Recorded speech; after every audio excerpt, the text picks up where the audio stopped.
Bueno, primera pregunta antes de que comencemos. ¿Se me escucha razonablemente bien?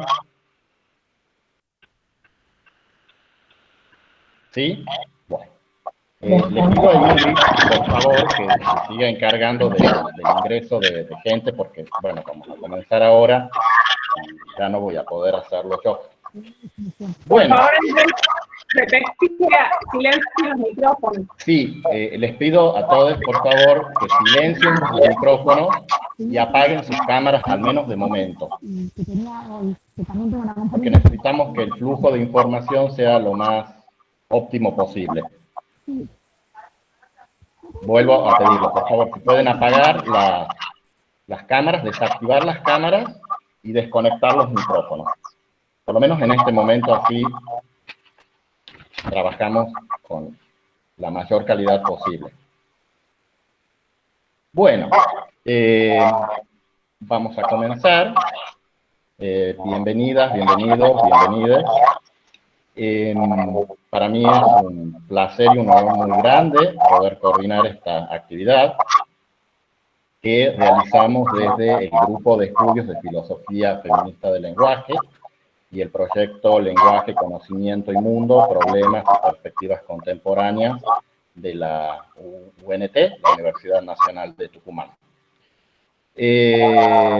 A mí me hace un gran honor Elena Bossi aceptando participar de esta charla. La quiero presentar. Estamos con la doctora Elena Bossi. Ella es docente e investigadora en la Universidad Nacional de Jujuy, pero es además escritora, escribe narrativa, ensayo y teatro. Tiene muchísimas publicaciones, voy a señalar solamente algunas. En el rubro ensayos tenemos el libro Los Otros, el libro Leer Poesía, Leer la Muerte. Este ensayo ha recibido el premio del Fondo Nacional de las Artes. También ha escrito el ensayo El Teatro Grotesco. También tiene varias novelas en su haber. Por ejemplo, la novela Amiga, que fue escrita en colaboración con Penélope Tat. Otro lugar, que recibió el premio Mellea de la Ciudad de Buenos Aires. Otra novela escrita por ella es Nina se cae. Además, Las Damas del Botín. Por otra parte, ha escrito teatro, comedia en los brazos de Alfredo Alcón. Fue seleccionada para el Festival Nacional del Teatro de 2009. Y como escritora realizó estancias en diversos países, entre ellos Estados Unidos, Chile, España, Suiza. Así que para mí es un honor enorme poder trabajar con ella. Le agradezco infinitamente que nos haya dado algo de tiempo para poder estar acá. Y un poco la idea es hablar acerca del lenguaje inclusivo. Y yo quisiera arrancar esta charla, esta conversación, con una pregunta. Antes, quiero repetir el pedido, por favor, de silenciamiento de micrófonos a todos. Y mi pregunta, que creo que puede servir para disparar este diálogo, sería la siguiente, Elena. Vivimos en un momento en que hay un fuerte avance del feminismo, del reconocimiento de derechos, de identidades, por ejemplo, las no binarias, y en paralelo hay un intento por encontrar otras formas de lenguaje. Entonces, perdón, no te escuché ahí, discúlpame Andrés. Primero quiero agradecerte a vos y a tanta gente que bueno, que está dedicando su tiempo a este momento, pero no te escuché la última parte de lo que estabas diciendo. Buenísimo, volvamos. Si no me escuchas, me lo decís. Volvamos. Decía yo que desde lo social, ¿sí? Andrés. Andrés. Sí. Discúlpame, ¿sabes que tenemos un problema grave? Y me parece que tiene que ver con que apareces conectado 2 veces, porque a Elena se la escucha bien, pero a vos no. No, porque la persona que se está conectando con mi cuenta no está en mi propia casa. O sea, le he dado mi cuenta para que pueda coadministrar, pero no hay un problema de eco por eso, porque está en otro lugar. De todos modos, si fuese ese el problema, quizás sí le pediría a Ingrid que, bueno, cuando deje de admitir, en todo caso se retire desde mi cuenta y entre desde la suya. ¿Te parece, Ingrid? Si fuese ese el problema. Sí, perfecto. Ahora te escucho Entonces, bien. bueno, admita, Ingrid, acepta admisiones hasta dentro de 5 minutos y a partir de ahí, si querés, retírate y entra con tu propia cuenta y yo te voy a admitir para ver si ese fuese el problema. Bueno, yo me escucho a mí mismo con eco. ¿Cómo me escuchan ustedes? Ahora te escucho bien. ¿Sí? Muy mal, Andrés. Bueno, vamos a hacer. Igual, la que va a hablar es Elena, así que yo tengo que decir pocas cosas. La que va a hablar es Elena, no yo. Así que yo quiero hacer algunas preguntas y ya está. O sea, si no me escuchan bien, no es lo más importante. Perdón, ¿se podrá Sí. probar que Elena cierre el micrófono un ratito? Sí. A ver. Bueno. Sí, Elena, pero te has salido de cámara también y sos la protagonista de esto. Bueno, ¿me escuchan, por lo menos? Ahora sí. Ahí te escucha perfecto, Andrés. Ah, bueno, entonces... Ahora se escucha muy bien. Entonces, Elena, vamos a tener que hacer así. Cuando yo hable, vos vas a estar silenciada, y cuando vos hables, yo me voy a silenciar. Eso es, así es. Parece que eso es. Bueno, vamos aprendiendo algo. Bueno, como no se me escucha bien, entonces yo quiero volver a presentar a Elena Bossi, por si no se me ha escuchado bien, porque me parece importante, porque estamos con alguien que es muy importante. Decía No, que eso se escuchó bien, no hace eso falta se escuchó. repetirlo, se empezó a escuchar mal la pregunta. Bueno, entonces arranquemos con la pregunta. Decía yo que estamos viviendo un momento muy interesante donde vemos, por un lado, un avance del feminismo, así como también vemos que es un momento de reconocimiento de derechos, un reconocimiento de identidades, por ejemplo, las identidades no binarias. Y en paralelo, hay un intento por encontrar otras formas de lenguaje. Son dos cosas que están pasando. La pregunta que a mí me gustaría hacerte es, ¿qué relación ves vos entre estos dos fenómenos? O sea, ¿por qué lo que pasa a nivel subjetivo y social impacta en el lenguaje? Arranquemos por ahí. Llame silencio. Ok, bien. Me parece que podríamos pensar que no son dos cosas separadas, sino que es un mismo hecho visto desde dos ámbitos que están siempre unidos. Voy a decir algo que tal vez mucha gente lo sepa, pero tal vez alguna gente no, y está bueno contarlo un poco. Desde la perspectiva de la semiótica, para nosotros esto extraño que llamamos realidad, no hablo de lo real, sino de la realidad, ¿no? Esta conformación simbólica que construimos con palabras. Afuera lo que tenemos es un caos continuo. Y lo que hacemos, como no podemos soportar el sinsentido y el caos, es con nuestro lenguaje ordenar y poner un límite a eso con un no. Voy a poner el típico ejemplo del arco iris que todo el mundo sabe, pero que siempre es muy útil, cuando uno pregunta cuántos colores tiene el arco iris. Y sabemos que es un haz de luz infinito, caótico, que no podemos medir y que nos desespera. Pero entonces ponemos un no, que es la forma de salirnos del sinsentido y empezar a construir un proceso de significación con esa luz continua y caótica. Entonces decimos, no, hasta acá llega el rojo, listo, de acá en más veo tal color, 7. Bueno, muy bien, hago abstracción, no dejo de ver algunos matices, pero de esta manera puedo tener un orden y apropiarme de algo que sería demasiado fuerte, demasiado insoportable para nosotros, que es este caos y este sinsentido que vemos, ¿no? Entonces, armamos una realidad que podemos nombrar. Entonces, toda realidad forma parte de este lenguaje. Y lo más si no está ahí, si no está en nuestro lenguaje, probablemente es porque ni siquiera podamos verla. Otro ejemplo típico para esto es el de los esquimales que tienen los famosos 50 términos y tal vez más para nombrar la nieve, y nosotros tenemos uno solo porque para nosotros la nieve no es vital. Entonces es muy probable que no podamos ver todos esos matices en la nieve, porque no tenemos palabras para nombrarlos. Entonces, la casa que habitamos, la construcción de esta realidad que nos permite vivir frente a lo insoportable del sinsentido y del caos, es el lenguaje. Entonces, es lógico que si surgen elementos nuevos, haya que nombrarlos, aparezca la necesidad de nombrar estas realidades, estos elementos que se nos están apareciendo, van juntos. Es esto lo que pasaría, básicamente, ¿no? Justo cuando conversábamos de esto el otro día, Andrés, yo estaba leyendo un cuento de Saer y me encontré algo que podía servir.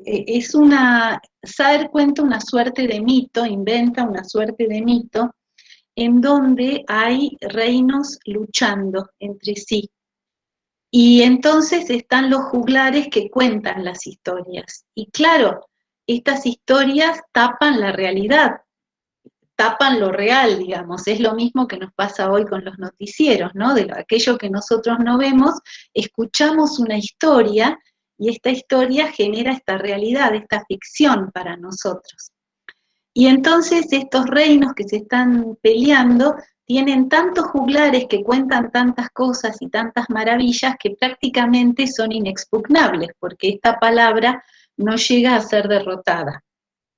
Hasta que pasa algo y alguien, en lugar de apuntar a los soldados, empieza a apuntar empiezan a matar a los juglares.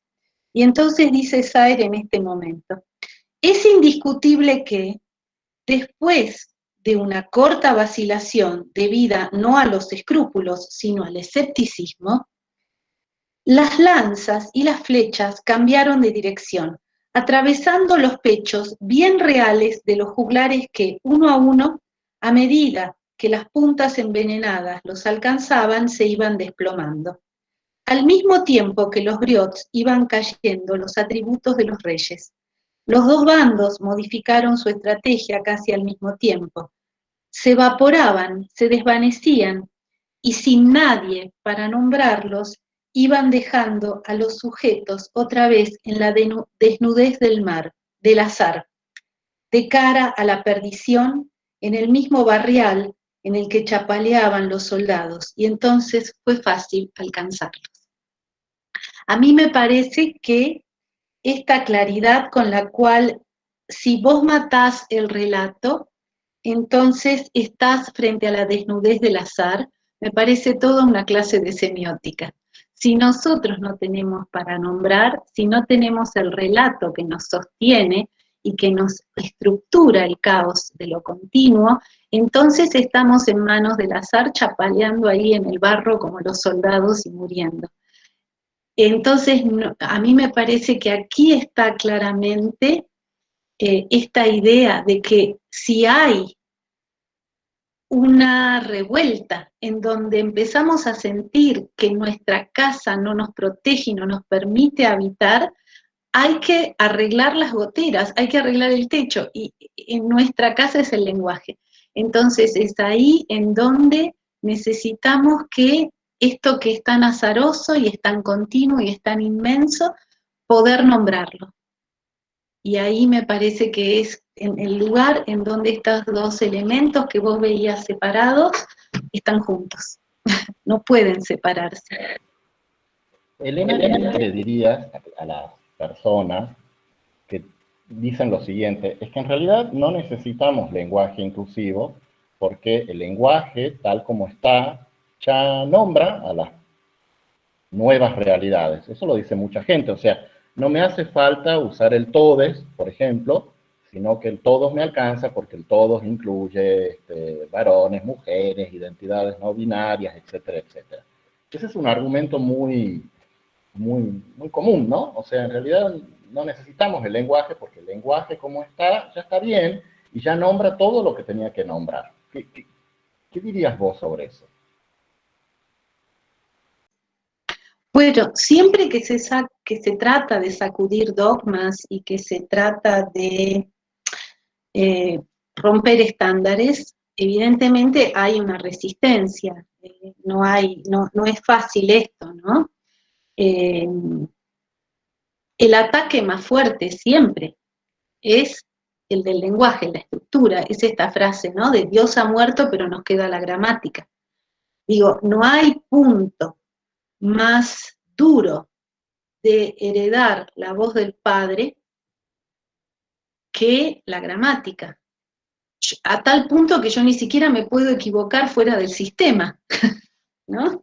Es decir, yo me puedo equivocar y digo dean en vez de den, pero me puedo equivocar diciendo dean porque existe vean y sean, si no, no me podría equivocar. O sea, no puedo perforar, entonces la ley, el espacio más terrible que me permite heredar es el lenguaje, con toda su estructura. El lenguaje, las jergas de los adolescentes son eso, ¿no? La rebeldía frente al lenguaje del padre, que, que es el espacio más terrible y es el más difícil de vulnerar. La ley viene por ahí, la ley viene por el lenguaje. Entonces, es lógico que se atrinchere, sobre todo es lógico que se atrinchere la academia, porque los procesos del lenguaje siempre producen una suerte de dialéctica entre un espacio de vanguardia y un espacio elitista que pone un límite. Y esta dialéctica también es necesaria y nos hace bien, porque si variáramos como varía el lenguaje hablado, el lenguaje escrito, por ejemplo, en poco tiempo o cada región hiciera lo que se le da la gana con el lenguaje, probablemente esta ventaja que tenemos tantos millones de hispanohablantes dejaríamos de tenerla y ya no nos podríamos comprender. Entonces ahí hay como una resistencia. Pero bueno, en la historia nos enseña que las resistencias se bajan y que al final las academias terminan aceptando lo que se va a imponer. Creo que tal vez lo que está produciendo bueno, por supuesto que la revolución feminista es una revolución en alto grado que afecta a muchísimos intereses, no solamente los del, digamos, patriarcado común. Hay mucha cosa dentro del patriarcado, o bueno, digamos que todo es el patriarcado, pero que son muchas vetas, ¿no? Entonces es lógico que que ahí de pronto salgan puristas del lenguaje todos, no todos son puristas, pero digamos, sí hay como cierta, digamos, diferencia con algunos otros procesos que se han visto, que digamos, al menos las cosas que escucho, y es cierto, digamos, el proceso de innovación y adopción suele venir de un espacio muy popular y no de un acuerdo entre un grupo de gente que dice, bueno, desde ahora vamos a hablar así. Y esta modalidad y el lenguaje inclusivo tiene el aspecto de ser un acuerdo que se quiere imponer desde un grupo sin dejar que lo que llamamos pueblo, ¿no es cierto?, se haya apropiado de ello. Entonces me parece que ahí están algunas de las objeciones que se ponen a el momento de transición del lenguaje. Ahora, podemos decir que no todas las variantes del lenguaje y no todas los cambios que ha habido vienen de estructuras necesariamente populares en el sentido de amplio, porque muchas veces los escritores han provocado estos cambios. Y eso entonces, ¿de qué hablamos? Ahí estamos hablando de otra cosa, ¿no? De algo que viene de un espacio literario y de un espacio creativo. Entonces, no se tiene en cuenta que hay también un cambio que es producido por los mismos espacios que estarían criticando los académicos, que son los espacios supuestamente académicos. Claro, el arte se supone, entonces uno dice, ah, no, yo te quiero hablar como los escritores, tengo que hablar bien. Bueno, pero los escritores son los adolescentes del lenguaje, y son los que primero lo minan y se ocupan. Basta leer poesía para darse cuenta que todo es arrojado al techo. A ver, vamos a leer a Hellman, Interrupciones 2, vamos a leer al premio Nobel chileno, pensemos en Altazor, de Vicente Huidobro, ¿no? Golondrino, golonfino, golonchelo. A ver, estamos haciendo lo que queremos con el lenguaje porque necesitamos hacerlo. Y hay siempre un espacio de lo imposible. En general, si nosotros pensamos en esto, dividimos otra vez lo continuo, lo imposible de dividir, pero bueno, pongamos el cuerpo como lo propioceptivo, lo que está adentro y más íntimo como lo interoceptivo y lo que está afuera como lo exteroceptivo. Pareciera que en nuestro lenguaje es más fácil nombrar todo lo que está afuera, pero a medida que vamos adentro, y cuanto más adentro, ahí nos empiezan a faltar las palabras, ¿no? Por ejemplo, tenemos palabras para casi todo lo visual. Para lo olfativo, que son millones de sensaciones, tenemos muy pocas. Y cuanto más adentro de nosotros mismos nos metemos, menos palabras hay. Y siempre sabemos que hay un espacio de lo innombrable. Entonces, me parece que todo lo que necesitamos nombrar y todo el esfuerzo que hagamos por poder nombrarlo, para ampliar, hay que hacerlo. Es como la ciencia. La ciencia avanza develando misterios. Pero al mismo tiempo que la ciencia avanza develando misterios, aparecen más misterios, porque es un juego normal. Con el lenguaje pasa lo mismo. Cuantas más cosas nombramos, más cosas nos quedan por nombrar y aparecen más espacios de lo innombrado. Entonces, a mí me parece que escritores, artistas, todo el mundo, grupos del feminismo, grupos LGBT, todo el mundo tiene que encontrar las formas para poder nombrar más aquello que había quedado innombrado. No sé si va a ser la E, no sé si la X, no sé si vamos a encontrar formas diferentes, y es probable que fracasemos muchas veces, pero vale la pena fracasar y seguir intentándolo. No vale la pena quedarse en, no hace falta. Hace falta, porque si no, no estaría el problema, si no, no habría hoy 100 personas acá escuchando algo sobre el lenguaje inclusivo. Entonces, si a nadie le hace falta, pues acá no hay 100 personas hoy. Quiere decir que estamos aquí reunidos porque sentimos que nos falta algo. Yo ya no puedo, me cuesta mucho, trato de evitar, ¿no? Trato de gente querida en vez de todos, para no decir toda la seguidilla, porque a mí también me cuesta. Hay toda una dificultad en el cambio, las cosas no cambian fácilmente. Y bueno, pero hay que seguir intentándolo porque tenemos la necesidad y tenemos, diría yo, la obligación de hacer que el mundo sea mejor para las generaciones venideras también. Hay chicos que están esperando con su identidad de género, que están esperando que el lenguaje los pueda contener. ¿Y qué vamos a hacer? ¿Nos vamos a quedar con los brazos cruzados diciendo, no, el todos nos re que te alcanza? Es mentira, no nos alcanza. Cuando yo leí este trozo de Saed, y yo les decía los juglares y los reyes y los soldados, ¿pensaron en mujeres? ¿O pensaron todos en soldados, reyes y juglares varones? No te hace, digamos, el masculino no te hace pensar en que ahí podía haber una mujer juglar y podía haber una reina en vez de un rey y podía haber mujeres soldadas. Entonces hay una falla. yo les acabo de leer un fragmento de un cuento, y estoy segura de que son pocas las personas aquí presentes que escuchaban, que pensaron que entre esos juglares había una juglar, o había una reina entre esos reyes, y que había mujeres soldadas entre esos soldados. Y eso es porque quiere decir que no estamos contenidas, me parece, ¿no? Sí, intercambio con vos una experiencia.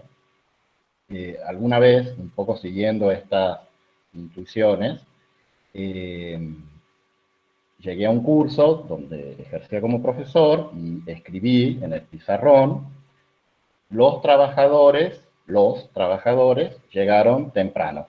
Bueno, anoté la frase y les dije a las personas que me estaban escuchando: ahora díganme los primeros 5 nombres que se les vengan a la cabeza de quiénes han sido esos trabajadores que han llegado temprano.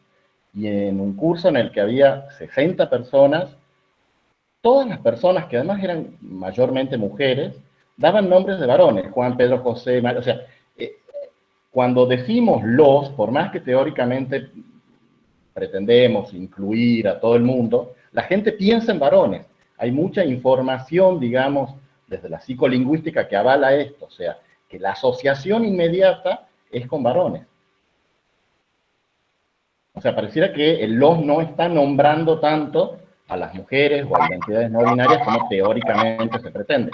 Y no, así es. Además, hay, digamos, bueno, hay una anécdota que uno podría traer en relación, en defensa de esto de la inclusión, ¿no? Como que me pongo del otro lado.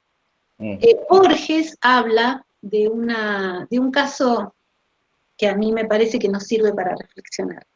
Él cuenta del obispo Ulfilas, en la Edad Media, que se va a evangelizar a una pequeña aldea en las orillas del Rin, una pequeña aldea de campesinos. Y claro, en una lengua, Ulfilas no tiene una Biblia para esta lengua,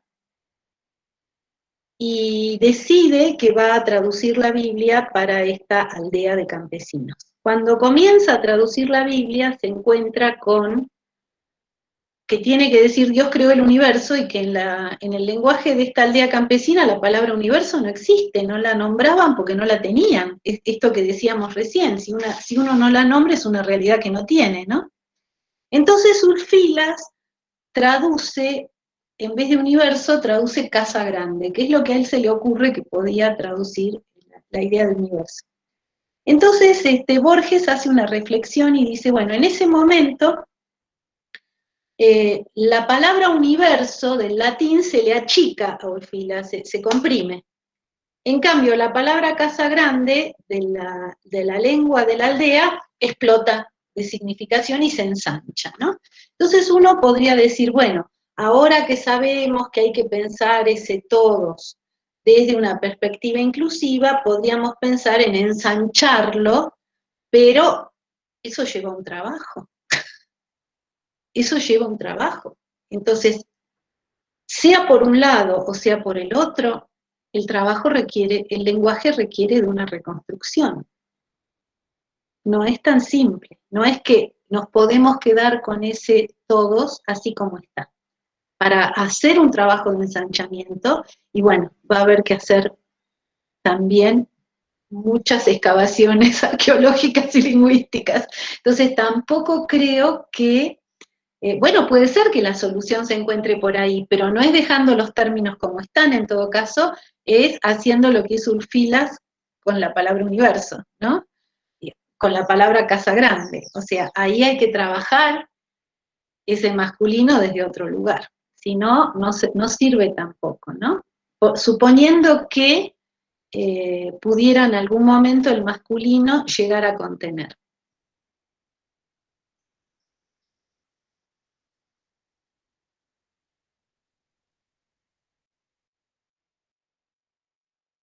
Andrés, no te estoy escuchando, te olvidaste de activar el micrófono. Ahí está. Decía que he leído algunos escritos tuyos sobre el lenguaje inclusivo, son muy hermosos, Hay un fragmento de algo que vos decís en La rebelión de los lenguajes, es un texto sumamente hermoso, que me gustaría leerlo en voz alta y me gustaría que nos comentes qué es lo que querés expresar acá, porque me parece sumamente sugerente. Decís en ese texto, al parecer, algunos de los aspectos más importantes de nuestras vidas, estás hablando de las vidas de las mujeres, fueron modelados por palabras erróneas, frases alteradas, sintaxis rotas, que nos alejan del deseo, del placer, de la vida, de la divinidad. Me gustaría que, si podés, comentés el sentido de esta afirmación Sí. tan bonita. Sí, ahí, bueno, yo hablaba de un par de ejemplos ahí, ¿no? Había puesto el ejemplo de que en un momento en que me sentía verdaderamente inmersa en una felicidad especial y me sentía una diosa, me di cuenta que cuando decía, wow, hoy me siento una diosa, podía malinterpretarse y interpretarse como que estaba muy linda. Y no era esa la idea. Yo quería expresar la divinidad del momento. Y ahí me di cuenta que a las mujeres nos habían arrebatado eso y nos lo habían reemplazado por una especie de estás muy elegante o estás muy linda o qué sé yo. Y después también cito ahí una pequeña escena de Ciudad de Ángeles, de Robert Altman, en donde hay una mujer que atiende una línea caliente, ¿no? Y entonces, bueno, dice obscenidades mientras plancha, cambia los pañales de los chicos, etcétera. Y claro, el marido la mira cada tanto con las palabras que está diciendo, ¿no? Y entonces cuando ella cuelga y termina de trabajar, el marido quiere tener sexo, ¿no? Y que le dice, che, decime algo lindo. Y dice, mira, si querés coger, cojamos, pero no me hagas hablar. Entonces está como esta idea de que... Ah, y al mismo tiempo yo había escuchado unas frases por ahí de unos chicos que se quejaban de que a las mujeres para ir a la cama había que hacerles el verso. Entonces, que yo digo, acá hay un error importante, digamos. Por un lado, la escena de Alma mostraría que a las mujeres la verdad que mucha conversación no queremos, y por otro lado están estos chicos creyendo que a las mujeres hay que hacerle el verso, o sea, como que hay que meternos en una suerte de trampa, ¿no? Como si a las mujeres el sexo no nos gustara, no lo pasáramos bomba, entonces, y necesitáramos, no sé, casarnos para tener sexo, digamos, es cierto que hay un montón de prejuicios antiguos, pero bueno, estamos en el siglo XXI. Entonces, hay también ahí, a raíz de todo esto, la forma de hablar de la sexualidad, del deseo en las mujeres, parece siempre algo que no nos perteneciera, como que el placer es siempre del otro y no nuestro, ¿no? Digo, ¿por qué me tenés que hacer el verso? Decímelo de frente, tenés ganas, vamos, si me gusta, ya está. Pero hay ahí un malentendido permanente. Y y bueno, por esto yo decía que la gramática en general siempre habla de la sexualidad, de la divinidad, de todas estas cosas, ¿no? Como si no nos pertenecieran, siempre nos excluyen, siempre nos excluyen. Y de esto forma parte el masculino también, que todavía no es la casa grande de Urfilas, desgraciadamente. No contiene al universo. Elena, te voy a hacer una pregunta que medio se cae de cajón cuando uno habla de estas cosas. ¿Por qué molesta tanto el lenguaje inclusivo? Tanto, o sea, porque, bueno, uno podría decir sí, es el patriarcado, pero molesta mucho. O sea, la gente se pone muy violenta cuando se tocan estas cosas. O cuando el nivel de violencia que no se ve con nada más ligado al lenguaje. Sí, bueno, es que yo creo que cuando minás el lenguaje, minás la palabra más profunda del padre, de la ley, ¿no? Es esto, ¿no? Dios ha muerto, pero la gramática está ahí. Y de verdad que romper la gramática, que romper el lenguaje bueno, y animarse a inquietar Es lo peor, digamos, es lo más difícil, es lo más revolucionario, es lo más revolucionario. De hecho, una revolución yo creo que no se puede decir que está realizada hasta que el lenguaje no da cuenta de ella, ¿no? A ver, suponete, la piba que marcha y de pronto le dice al neno está llorando como una nena. Y bueno, ahí hay algo que todavía no se rompió en el lenguaje, ¿no? Esto, las nenas tenemos fama de llorar, cuando en realidad lloramos mucho menos y nos bancamos más cosas en general, ¿no? Porque, digo, te quiero ver a vos en un parto. A ver, ¿cómo estás? Claro, digamos, tenemos la cuestión esta del sexo débil, toda una cosa que no funciona de verdad, ¿no? Entonces, el lenguaje es de verdad el bastión, el último bastión de las revoluciones, es el que primero hay que tirar abajo.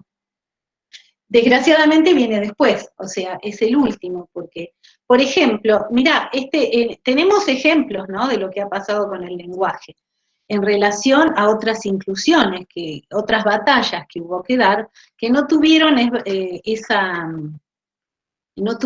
esa resistencia porque no minaban la ley del patriarcado, ¿no? Una fue con las especialidades de cada uno, ¿no? De los chicos cuando se usaban, o de los grandes, cuando se usaban ciertas pautas, ¿no? Como, no sé, como el down o como otras cosas, como insulto. Y después se empezó a usar también el tema de o también cuando hubo que quitar el tema de las razas, ¿no? Esto todavía hay gente que no entiende que nombrar razas además desde un lugar como centro, ¿no es cierto? Es desagradable, digamos, que no podés hacer eso, y que estás cometiendo un error grande, porque estás dividiendo, ¿no? Aquello que no debería tener divisiones porque somos iguales. Y después también ocurrió con empezó con el tema de los gays, ¿no? Cuando la gente te insultaba, como todavía lo hace, como decir puto, ¿no? Como un insulto. O puta, como un insulto. Bueno, todas esas son batallas que se van limando y que, bueno, que llevan muchos años. ¿Cuánto hace que uno tiene conciencia de todos estos cambios del lenguaje y que no se producen todavía, ¿no? Mina más profundo, mina más profundo. Claro, yo no sé nada de psicoanálisis, ¿no? Pero me imagino que si el lenguaje nos hubiese liberado antes, a lo mejor todos seríamos binarios. Es decir, a nosotros nos han impuesto desde que nacemos una sexualidad y una representación, pero yo no sé si desde chica no te dicen nada y te dejan libre, si no experimentás más, si no conocés más variedades, si el fin de semana tenés doble chance, no sé.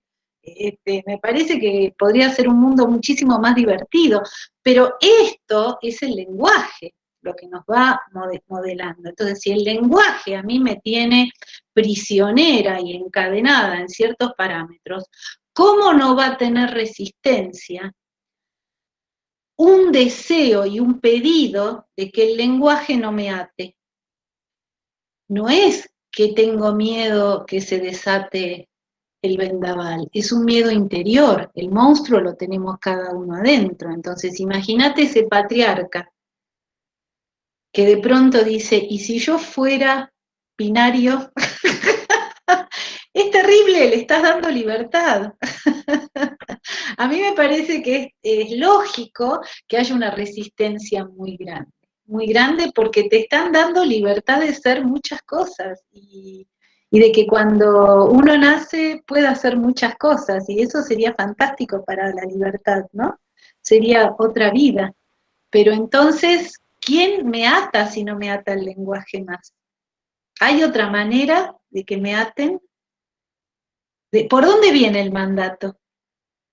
Para mí es solo el lenguaje, pero me imagino que si hay psicoanalistas en la sala me lo van a poder decir mucho mejor. Esta es una idea que tengo nomás, ¿no?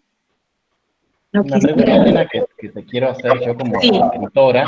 Después sí, ya vamos a ver de qué manera le vamos a dar la palabra a quienes están acá. Es lo siguiente. ¿Qué decís vos como escritora, como persona que ha escrito novelas, etcétera, a las personas que dicen que el lenguaje inclusivo afea el lenguaje? Ese es un argumento, lo hace muy feo. Imaginemos si el Quijote hubiese sido escrito con el lenguaje inclusivo. ¿Y qué tenés vos para decir también, y como acá te hago la pregunta como doctor en letras, a quienes permanentemente apelan a la RAE como argumento que invalida toda forma de lenguaje inclusivo? Esa sería Bueno, pasaría a leerles el Quijote. Se los leo y les muestro cómo rompe tantas cosas. Cómo Dante rompió las reglas de su época y en vez de escribir en latín vulgar, escribió en lenguaje de la Provenza, ¿no? O sea, yo creo que es al revés, que las escritoras y los escritores siempre están ahí al pie del cañón. Lo que puede ocurrir es que a uno no le salga. Digo, me puede pasar, me cuesta, a mí también me cuesta. Escribo cosas y trato de evitarlo para no poner la E porque me cuesta mucho y es una cuestión de oído también. Pero creo que por ahí va a pasar justamente, va a aparecer alguien con mucha creatividad que va a poder escribir una obra, un poema, una novela o algo sin género, que la mayoría de la literatura no tiene géneros específicos, por suerte, aunque se quieran pautar como los humanos, la literatura es amplia, es libre y que la mayor parte de las obras de arte son inclasificables, empezando por el Martín Fierro y la Divina Comedia. Va a pasar que va a haber un gesto creativo que, bueno, ponga un lenguaje que incluya de una manera tan genial que todo el mundo se va a tener que sacar el sombrero. Yo creo que lo que hay que hacer es explotar la creatividad, ¿no? Ver cómo se hace. De todos modos, a mí me cuesta ahora escribir si no pienso en que hay más gente ahí detrás de ese masculino y trato de no usarlo, de usar más otras formas, ¿no? Salvo, bueno, cuando estoy escribiendo cosas, por ejemplo, donde habla un personaje que tiene que ser así, ponele, qué sé yo, habla en una película una persona del siglo pasado, ponele, hace un tiempo, pero en general, cuando escribo algunas cosas, hago malabares, y trato de hacerlo, y espero que haya alguien mucho más creativo o creativo que yo, que encuentre esa beta, porque el día que haya alguna obra de arte tan bien hecha, que haga que nos saquemos el sombrero, ese va a ser el gesto definitivo. Que no tiene que ser por salir de una escritora o un escritor profesional o de carrera, puede ser que lo haga un chico de la escuela con mucho ingenio y mucha habilidad y mucho arte.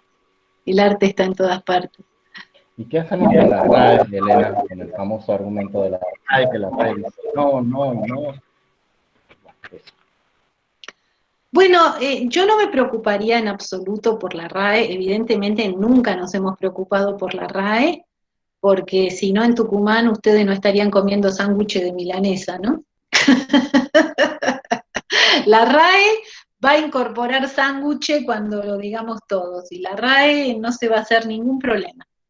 La RAE ha incorporado, por ejemplo, a ver, una historia. La calor se decía antes, se dejó de decir y se dijo el calor. Y parecía un horror que alguien dijera la calor, y en los años 70 se volvió a probar con los dos géneros, la y el. O sea, la RAE es un documento que con la función que tiene que ser un poquito conservadora para mantener la unidad. A veces aprueba rápidamente, está aprobado Almóndiga junto con Albóndiga, digamos, hay un montón de cosas aprobadas por la RAE, a veces muy rápidamente. Estoy segura que van a probar googlear en poco tiempo, si es que no está aprobado ya. Digamos, la RAE nada más registra lo que es de uso, o sea, lo que puede hacer es demorarlo, pero no, además la RAE no dictamina, digamos, dictamina hasta un punto y después deja de... Pero bueno, a mí me encanta el César Vallejo, ¿no? Perdón, César Vallejo, no, me confundí de César. Quería hablar de César Fernández Moreno, el hijo de Baldomero Fernández Moreno, que tiene unos ambajes muy lindos, y uno de ellos es, cuidado con los académicos, es gente que cada siglo cambia de opinión. Y a mí me parece que hay que cambiar de opinión muy seguido, si no, no aprendemos, ¿no? El tema del estudio y de la lectura y de todo es, pues bueno, todo lo que nos sale mal, cambiarlo, y parece que no nos están saliendo muy bien las cosas, así que debe haber mucho por cambiar. Seguro que sí. Bueno, a mí me gustaría que la gente que está acá en la sala y está interesada en hacer preguntas lo haga. Sí quería decir dos cositas. Lo primero, ha habido por ahí alguna pregunta acerca de gente que quería entrar y no podía entrar. En realidad yo no pongo ningún cupo a nadie. Estamos usando una plataforma, estoy usando una cuenta institucional. Teóricamente, esa cuenta permitía albergar a 250 personas, pero por alguna razón que desconozco, está frenando en 100. Entonces, cuando entran 100 personas, no me deja poner más gente, y bueno, cuando la gente se va, puedo ir incorporando gente. Esa es la única razón. Lo segundo, me gustaría que las personas que le quieran hacer preguntas a Elena lo escriban en el chat, y la profesora Ingrid Plateriano va a ir, bueno, seleccionando las preguntas. Si hubiera muchas, se las vamos a ir trasladando a Elena. Esto solo por una cuestión de no hacer colapsar un poco la red y tener todas las cámaras apagadas y los micrófonos silenciados en la medida de lo posible. Así que lamento mucho, Andrés, que haya quedado gente afuera. Ha quedado mucha gente afuera. ¿Hay alguna posibilidad de pedir disculpas y explicar lo que pasó? Sería bueno. Sí, ya lo vamos a hacer. Sí lo vamos a hacer. Gracias. Estamos permanentemente con gente que quiere entrar y, bueno, en 100 se corta. Bueno, entonces sí les pedimos a las personas que estén interesadas en hacer preguntas a Elena, que lo anoten en el chat, y la profesora Plateriano va a ir trasladándoselas en la medida de lo posible. Uy, ahí hay tanta cosa que no llegué a leer Acá nada. preguntan, Elena, ¿cuál es el texto de Saer al que hiciste referencia? Ah, ¿el cuento? Sí. Lo saqué de los cuentos completos, se llama Traoré. Bien.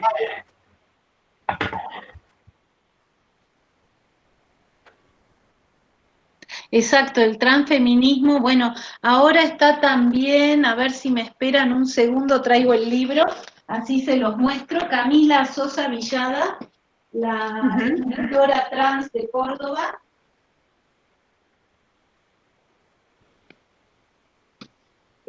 Bueno, es maravilloso cómo escribe esta mujer. Este libro de poemas se llama La novia de Sandro, es una maravilla.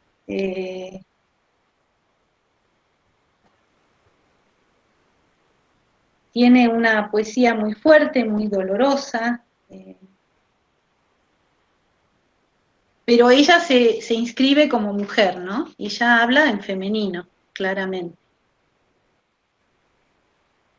Y bueno, si quieren, le hago publicidad y les leo un poquito, porque a mí me encantó leerla. Dice: la noche en que nos conocimos, las palabras andaban por el aire. Un tropel de caballos que corrían al desierto por morir de sed. Suicidas de seda, kamikazes de organza. Nos mirábamos las bocas y buscábamos entre todos los ademanes la oportunidad para rozarnos. Nos olvidamos de que las palabras estaban cerca. Las dejamos flotar como niños malcriados sobre nuestra íntima ceremonia. Estábamos juntos y nos decíamos linduras al oído, antes de partir en direcciones contrarias. La despedida fue breve, Dejamos que nuestro piadoso vocabulario tuviera su minuto de descanso. Al llegar a casa, un dolor en la nuca me recordó que tenía un cuerpo, y en orden de mérito, vos te lo merecías por completo. Qué hermoso, Elena. No, son unas poesías hermosas. Bueno, esta era fuera de programa. Pero de paso, nunca viene mal hablar de poesía. Che, yo vi por ahí que Verónica había hecho algún comentario o alguna pregunta y se me fue. A ver, yo, entre Ingrid y yo vamos trasladándote algunas preguntas que están por acá. A ver, empiezo yo por la de Mónica González Oval. Dice, Elena, ¿qué opinas sobre la crítica que se hace a la discusión sobre el lenguaje inclusivo? De que es una discusión burguesa y de clase media, ya que en los sectores populares la lucha es por el hambre y la vida, por ejemplo. Bueno, claro, siempre hay luchas urgentes, ¿no? Y hay otras tal vez menos urgentes. Evidentemente la lucha por el hambre es más urgente. Pero yo no creo que en los sectores populares no exista la necesidad de reconocimiento de diferentes identidades. Esto ocurre en todas partes. Es muy cruel también en los sectores populares esto de hacer desaparecer a las niñeces con otros géneros. Es muy cruel. Y esto ayudaría a todos. Claro, a lo mejor no te ayuda a comer, pero te ayuda a sentirte un poco mejor en la escuela y en tu casa, ¿no? Porque, bueno, esto mismo, por ejemplo, si uno lee la historia de estas chicas trans que tienen una expectativa de vida de 30 años, me parece que aparece muy importante el hecho de darles una identidad y darles una visibilidad. Y eso vale para cualquier sector, burgués, más popular, lo que quieras. No me parece que sea un discurso en verdad bien pensado, porque si bien es cierto que la palabra la tomamos a lo mejor en espacios más burgueses, como la universidad o más elitista, porque somos aquellos que estudiamos y tenemos el tiempo a lo mejor para reflexionar sobre estas cosas, abrir el juego a la existencia de otras identidades. A ver, no estoy hablando de usar nada más una E o una X, estoy diciendo que si no las nombramos, no existen. Es tremendo, es terrible. ¿Qué puede haber de peor? Encima que no me dan de comer, tampoco quieren que exista. O sea, a ver, pensemos en las niñeces pobres, ricas, de todas las clases sociales. Y bueno, a lo mejor no están acá en el debate, pero necesitan tener esa presencia y ese reconocimiento en todas las escuelas. ¿Qué pasa? ¿Qué pasa si una nena en una escuela muy pobre se siente varón? ¿Qué hago? Ah, no, ya le di de comer, está todo bien, no necesita. Además, nosotros somos seres humanos, no nos alcanza con comer, reproducirnos y tener una cueva. Necesitamos el lujo. ¿Y qué es el lujo? Es la cultura. Tener un libro en la mano es un lujo. Tener un lenguaje y hablar sobre el lenguaje es un lujo, pero es un lujo que te merece todo el mundo, no solamente la burguesía. Entonces estamos hablando de que el lenguaje debe cambiar para abrirle los brazos a todo el mundo, no para priorizar el lenguaje a la necesidad de comer, sino que el chico que va a la escuela y que le falta la comida, también haríamos de ese lugar un lugar más acogedor si se reconoce su identidad y se le habla como necesita, y no se le dan nada más que dos opciones. A mí me parece que es fundamental, ¿no? Me parece que es una de las, digamos, se buscan objeciones, hacen falta objeciones porque es muy fuerte la amenaza. Es muy fuerte la amenaza. Elena, te leo una pregunta de Luciana Ledesma Abdala. Sí. Hace referencia a la última ola del feminismo. Y desde ese lugar dice que se ha hecho una crítica por la cual la eliminación del género, digamos, si se elimina el género, si es que le entiendo bien lo que ha puesto, que la eliminación del género traería como consecuencia una suerte de eliminación del feminismo. O sea, si se elimina el género ya no existe el feminismo. No, perdón, ¿Qué opinas de esto? yo creo que me expresé, sí, o se me entendió mal o me expresé mal. No estoy hablando de eliminar el género, estoy hablando de incluir más posibilidades genéricas. Cuando, claro, a lo mejor porque puse el ejemplo de la raza, ¿no? Y se entendió que la idea era, no, la idea es abrir. Digamos, por ejemplo, a mí me llegan muchas encuestas, y las encuestas dicen hombre-mujer, y no tengo posibilidad de poner otra cosa, ¿no? Hace muchos años, yo tengo un hijo que trabajó mucho tiempo en género y siempre me decía, mamá, cuando te llegue una encuesta vos ponés no binario, porque lo que hay que hacer es hacer notar que hay mucha gente. Y bueno, yo pongo lo que sea, porque es verdad, no tengo ganas de que me pongan una reja alrededor con el lenguaje, ¿no? A ver, ¿qué pasa? Suponete, hasta hoy yo me sentía mujer, ¿qué pasa si mañana descubro otra cosa? ¿Por qué tengo que estar limitada por el lenguaje? ¿Qué pasa si mañana de pronto me empiezo a sentir diferente? Me puede pasar. Estamos tan estructurados, ¿no? Es decir, no dije eliminar, dije ampliar. ¿Ahora se entendió mejor? El texto de Saer sí lo dije. Es un cuento que se llama... Ay, para. Traoré.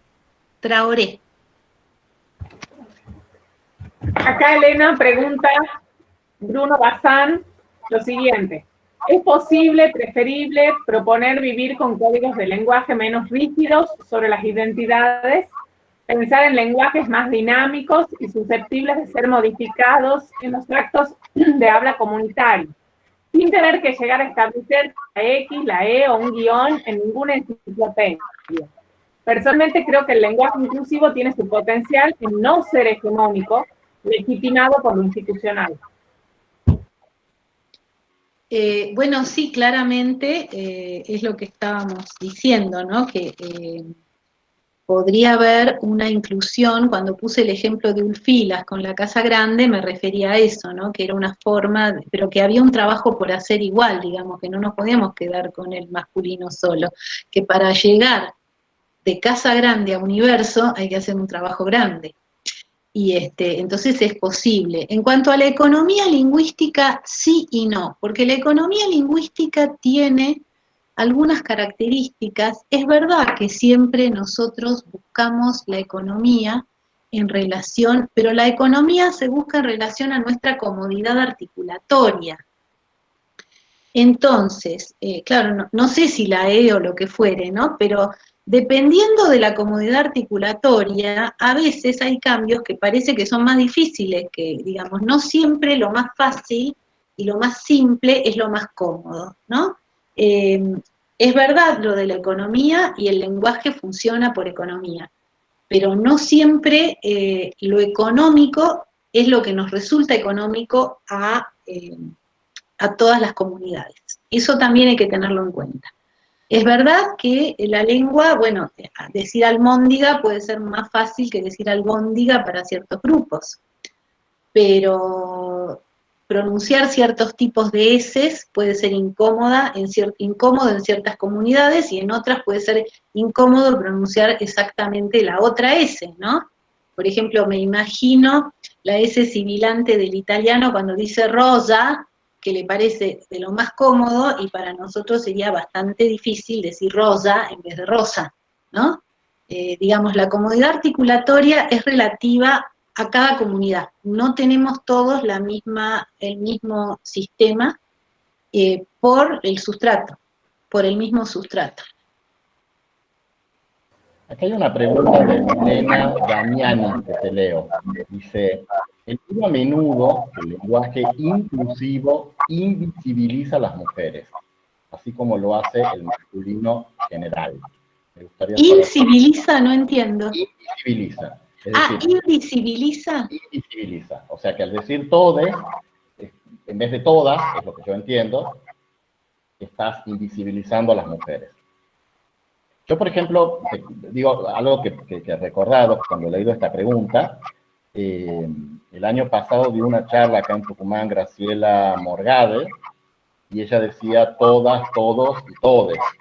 Entonces decía, yo digo todes pensando en las identidades no binarias, pero no quiero que el todas desaparezca porque nos ha costado mucho poder decirlo. Quizás la pregunta tenga algo que ver con eso.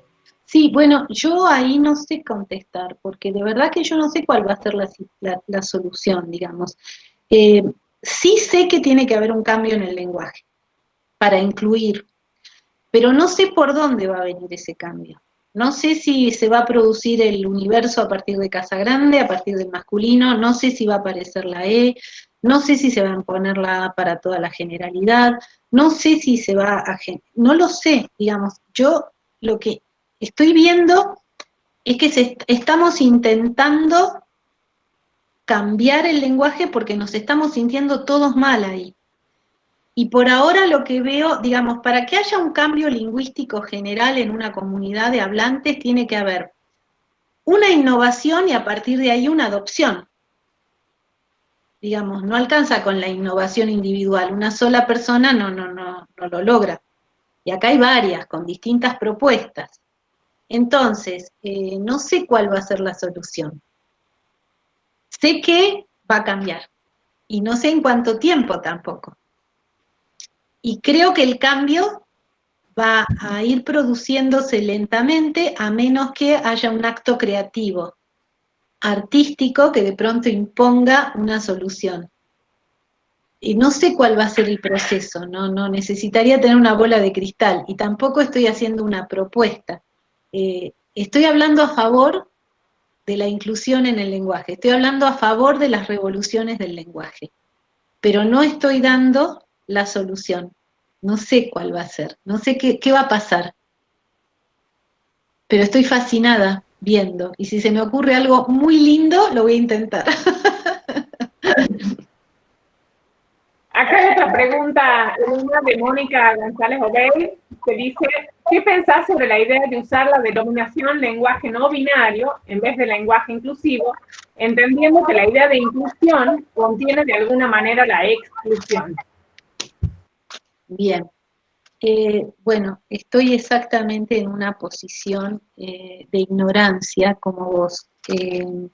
No es un tema en el que pueda tomar yo una posición sin hablar antes con cada uno de los sectores que sienten exclusión o inclusión. No es un tema de lenguaje. No es un tema de lenguaje ni para que lo solucione una doctora en letras. Es un tema social.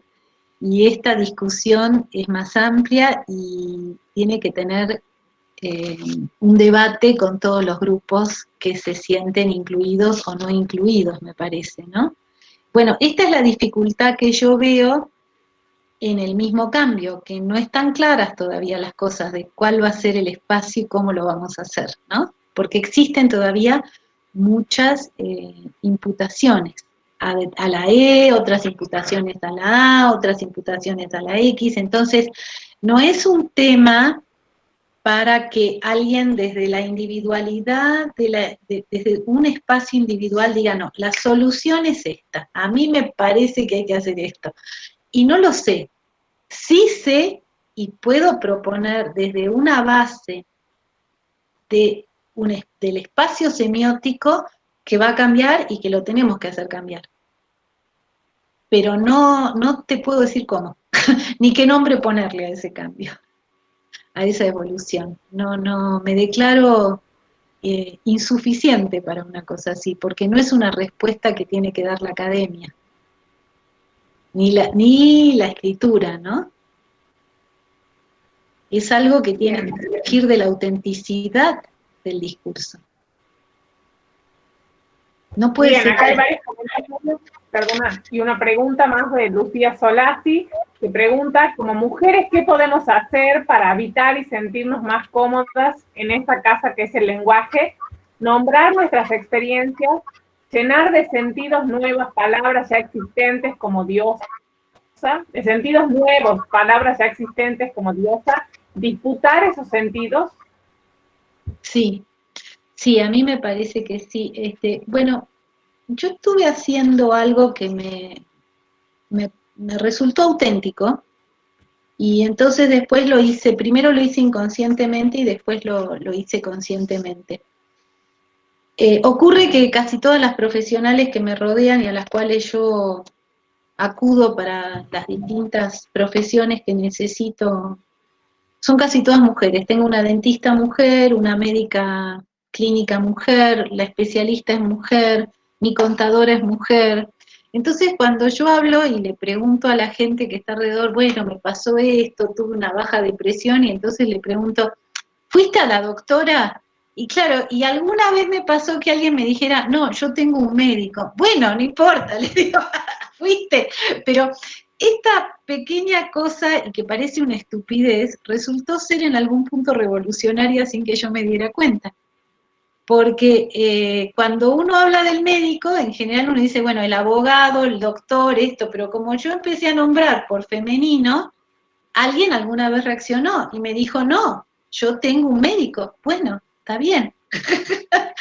Pero es una pequeña revolución empezar a nombrar todo en femenino para las mujeres, porque empezás a causar alguna reflexión, ¿no? Y todo lo que podamos hacer, claro, todo lo que es palabra es liberadora, entonces todo lo que la imaginación te dicte va a estar bien, escribí, hablar, buscar. Yo creo que tenemos que buscar sin miedo al fracaso, que hay que enfrentar, que nos puede ir mal en un intento y nos irá mejor en el otro. Saben, a mí me cuesta mucho evitar en el genérico y decir la E, entonces digo a veces la A, a veces la O, digo, no sé, voy mezclando, hago cualquiera, a veces meto la voz para adentro para que no se escuche bien que estoy pronunciando, porque me siento incómoda, no me sirve más el masculino. Entonces tengo que inventar algo y todavía estoy en veremos, estoy intentándolo. No sé cómo me va a salir, ni en qué va a quedar esto, pero es un problema que tenemos y está claro. Y bueno, la casa hay que emparcharla, hay que arreglar el techo, y ¿cómo lo hacemos? Y no sé cómo lo hacemos, hay que seguir intentando y pensar creativamente. Creo que si se piensa por el lado creativo, algo se va a encontrar, por el lado del arte. Le tengo confianza a eso, más que a la academia. Elena, te hago ahora una pregunta. Yo leí en tus artículos, y ahora los mencionaste varias veces, unas metáforas hermosas respecto al lenguaje, en las que hablas del lenguaje como casa, del lenguaje como refugio, del lenguaje como cobijo, y pensaba si tal vez la resistencia, desde el lugar de la resistencia al lenguaje inclusivo, no estaban operando otras metáforas, es decir, otras concepciones del lenguaje que no ven al lenguaje como casa, como cobijo, y por lo tanto no ven la necesidad de ampliar esa casa. No sé si se entiende. Es decir, Sí, se entiende. Sí, o están en un lugar muy cómodo, cobijados, y no piensan que hay otros que quedaron a la intemperie, ¿no? También. Sí, seguramente. Bueno, la palabra texto tiene una doble etimología, que es muy linda. Por un lado es tejido y por el otro lado es techo, ¿no? Entonces, pensá que tenemos un entramado, un tejido, algo que nos une, relacionándonos como una red a estas 100 personas que estamos acá, y al mismo tiempo un techo que nos cuida, que nos cobija. Ahora, esa realidad es también para aquellas personas que se sienten interpeladas por estas incomodidades de otros, ¿no? Es decir, yo estoy cómodo, pero vos no, y yo no, y yo quiero otra cosa, y bueno, pero a mí me gusta el techo así como estaba, y sí, bueno, pero a mí me cae la gotera justo arriba de la cama, sí, bueno, pero corre la cama, no, ¿qué corre la cama? Corre la tuya, andate vos a...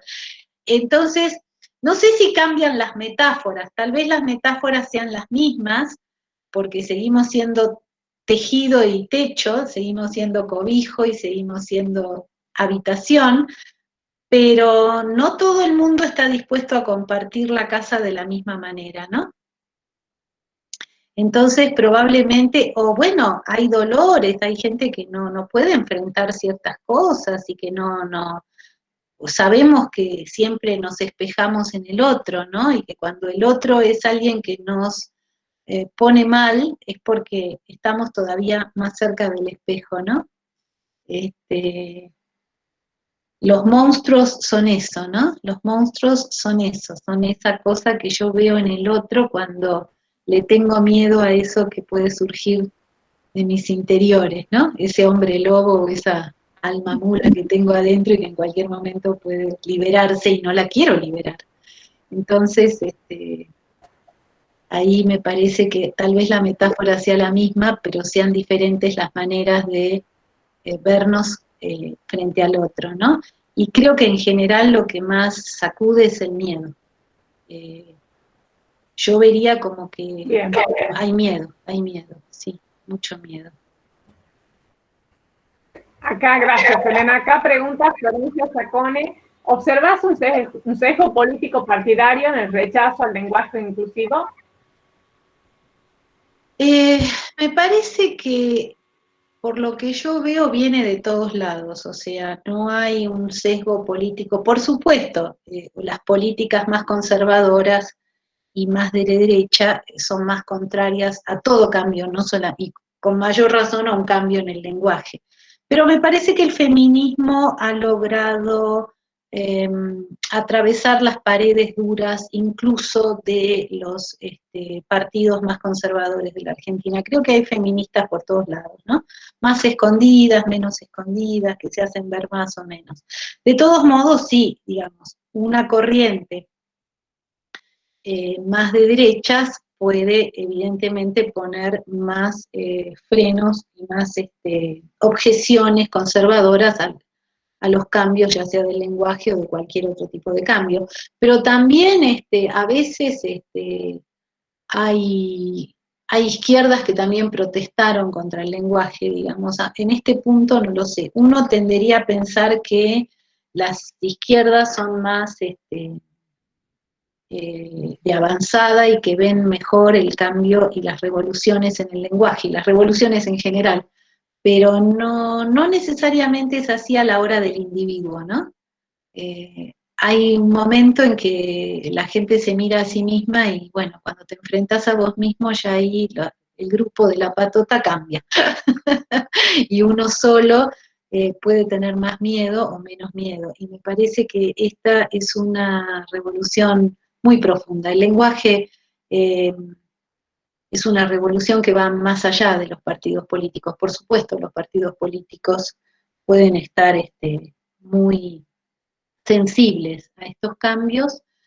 Y bueno, aparte, bueno, se ha visto que como los cambios de todas estas aperturas a los diferentes géneros vinieron en un punto cuando gobernaba Cristina Kirchner junto con el matrimonio igualitario, y entonces el kirchnerismo y ahora el albertismo también utilizan el lenguaje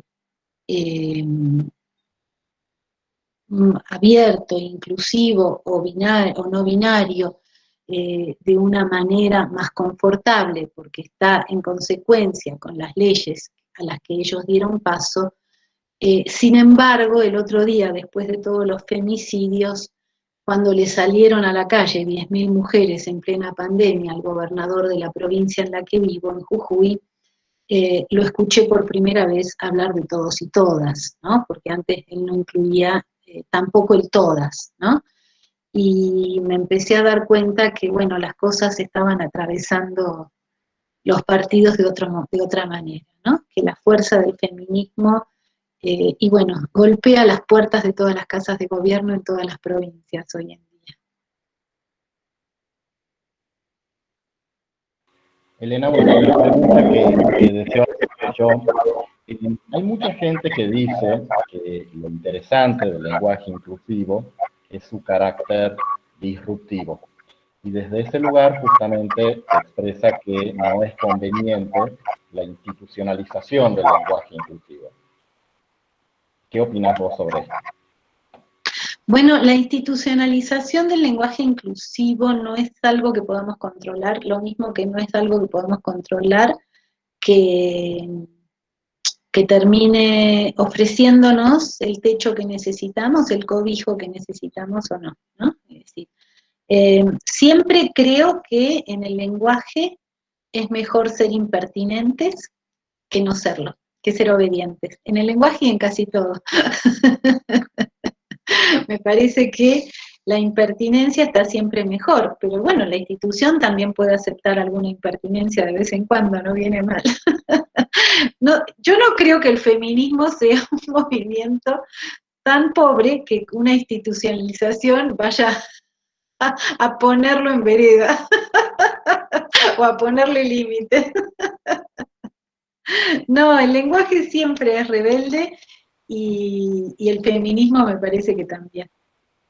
Bueno, acá hay un comentario. Fácil. Te leo un comentario y una pregunta de Andrea Nofal. Dice, acuerdo con el lenguaje inclusivo y con la idea de que la lengua es poder, hablando ejercemos siempre un poder, no es inocente. Pero igualmente me cuesta usarlo y sé que a muchos les pasa. ¿Cómo pensarlo? La contradicción y el patriarcado que nos habita, quizás se trate de atravesar el proceso y que las prácticas nos atraviesen y modifiquen. Que la revolución se nos haga cuerpo. Y ahí hermoso. Pregunta, ¿qué opinas de eso? Hermoso, no me pareció una pregunta, me pareció una afirmación preciosa. Sí, claro. Esto que nos cuesta también tiene que ver con el patriarcado que nos atraviesa todo el tiempo, ¿no? Particularmente vivo cuestionándome cada día, ¿no? Lo que hago, lo que escribo. Está tan metida la educación de años, ¿no? A veces veo en las generaciones más jóvenes algo mucho más chispeante y mejor, y bueno, y después también veo el mismo machismo en los más jóvenes y me deprime, pero digamos que en general, sí, hay que cuestionarse todo el tiempo, todo. El lenguaje, hola, ahí la veo a la Miria, que me está saludando con la nena.